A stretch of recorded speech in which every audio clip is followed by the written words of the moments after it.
good afternoon, good evening, good morning, wherever you are. As I video this, I am the hottest I think I've ever been. I don't know how you've been coping with the hot temperatures in the recent week, but wow, boy have I melted. But anyway, that's not what you're here for. My name's Steve. I'm the pastor here at Riverside Elim, and together we've been reading the book of Nehemiah together. And this week we are looking at Nehemiah 6 verses 16, and we're going to read all the way through to Nehemiah chapter 7, verse 3.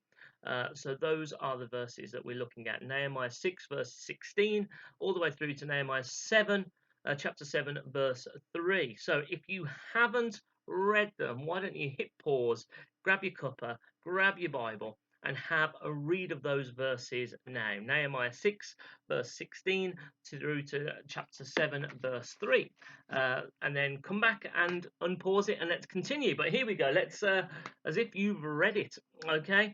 So we find out finally, after 52 days, the wall is built. That's not just the walls, that's the gates, that's the doors, that's everything is finished in 52 days. That's less than 2 months. All of the walls of Jerusalem, the doors, the gates that were in complete disarray, was done in less than 2 months. My mum and dad's next door neighbour is having their living room redone and their chimney breast knocked out, and that's taking 3 months just for that one room. Now let it sink in. All of the walls of the whole of Jerusalem, including the doors, the walls, and the gates, was finished in less than 2. And my mum and dad's next door neighbour's living room's taken 3 months.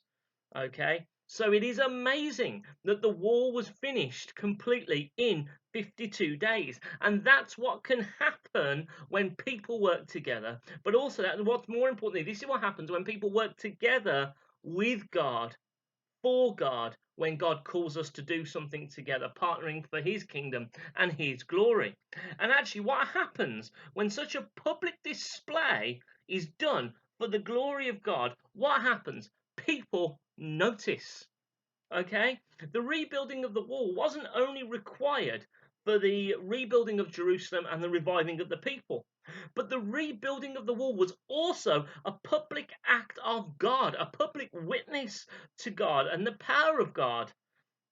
And you know this because when God does something miraculous with and through his people, other people notice. And that's exactly what happens here. People notice. Look at verse 16. People realized, okay, that the God had been at work and the majesty and the mightiness of God had been seen by not just the people in Jerusalem, but those who are not part of God's people. People of the world saw the power and the majesty of God, and they were afraid of him because they realized just how powerful he was.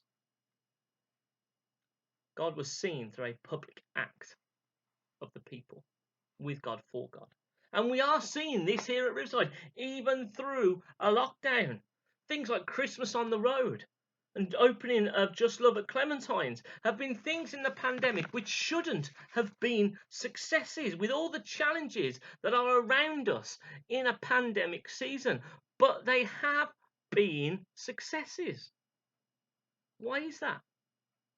God was involved, and the people of God partnered with God in it. And what happened because of that? People, not only of God, but people who don't know God, noticed. And they're saying things like, how is this possible? And what's the answer? God. That's how it's possible. That's how things like Christmas on the Road can be such a success. That's how things like Just Love at Clementine's can be a success. When God speaks and the people of God partner with God for a public act of service, people notice. People know it, and we get a chance to witness to the glory and the power of God. The question for us will always be, will we get involved? The people of Jerusalem all got involved in the rebuilding of the wall project, in this public witness of the power of God. But we now live in a world that says, especially coming out of lockdown, that says you've been in lockdown for 17 months. Why don't you prioritize yourself? Why don't you do whatever it is you want to do, that you need to do? Spoil yourself. You've been in your bubble for 17 months, so why don't you go and do whatever you want? You deserve it. And I'm a little worried about that, to be honest with you, because if we all just go and do whatever we want for ourselves, where does serving each other, serving the community, and loving God together as a community happen? It doesn't. Everyone just goes and does their own thing. I believe, honestly, that this isn't the time for us to be doing whatever we want to do. I don't believe it's that. I believe that this is the time to get on board with what God is doing. And let's do some real public witness acts for God and with God. Will we, like the people of Jerusalem, get involved so that God can be seen not only by his people, but people who don't yet know God as well? Yet, as well, looking at Nehemiah, even when the wall is finished and things seem to be going well with God and things seem to be going well with each other, there's still opposition. Even when you do something good and people see it as good, it doesn't mean that there won't be opposition. Verse 19 reminds us of this in the form of Tobiah, who, despite all of this, continues to oppose Nehemiah and the work of God. So, what should we do in this situation? Look at Nehemiah. Don't let it sway you. Don't let it stop you from keep doing good things. Tobiah's opposition didn't stop or sway Nehemiah. Instead, Nehemiah remained focused on doing good for God and good for God's people. I'm reminded, just thinking of what Nehemiah did, of Philippians chapter 4, verses 8 and 9. Finally, brothers and sisters, whatever is true, whatever is noble, whatever is right, whatever is pure, whatever is lovely, whatever is admirable, if anything is excellent or praiseworthy, think about such things. Whatever you have learned or received or heard from me or seen in me, put it into practice, and the God of peace will be with you. This is what I believe Nehemiah is putting into practice here. And when we're facing opposition, even opposition we can't understand, or even opposition that we can't fathom, this is even more important. Nehemiah kept his eyes focused on God, kept doing God, for God, with God, and we must be the same. What I'm also reminded is as well, this isn't just about position and power and self. Nehemiah didn't do this so he could have a seat of power or position. He didn't receive this glorious position of benefits, which the world would say he deserves. He did it for God and he did it for the people, those two greatest commandments, not for himself or position in this world. Nehemiah made sure other people took on the roles of leadership who were right. He could have installed himself. He could have, but he didn't. He installed and released others into positions that were right for them and for God and for the people. Something we should all be doing more and more. Okay? And what was it that Nehemiah looked for when it came to releasing others or putting other people into position? Verse 2 of chapter 7, integrity and a healthy fear of God. These are the two important things Nehemiah looked for in releasing in others. Number one, integrity. People who will do what they say. People who will strive to love, care, and support. People who you can rely on to be there. This is such an important character trait. Someone who you can trust and others can trust as well. How's our integrity doing? Are we asking ourselves this question? Are we examining ourselves?